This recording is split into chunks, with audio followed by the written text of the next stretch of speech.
கொஞ்சம் கவனிச்சு பார்த்தோம் அப்படின்னா இந்த ஒவ்வொரு ஸ்டெப்பாக தான் நமக்கு ஒவ்வொரு நோயை நம்ம உடம்புல உள்ளார வர ஆரம்பிக்கும்.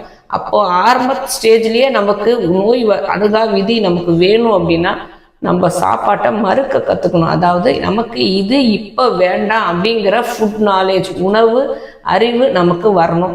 வந்தால் மட்டும்தான் நமக்கு நோயில்லா நெறி, நமக்கு நோயில்லா வாழ்வு கிடைக்கும்.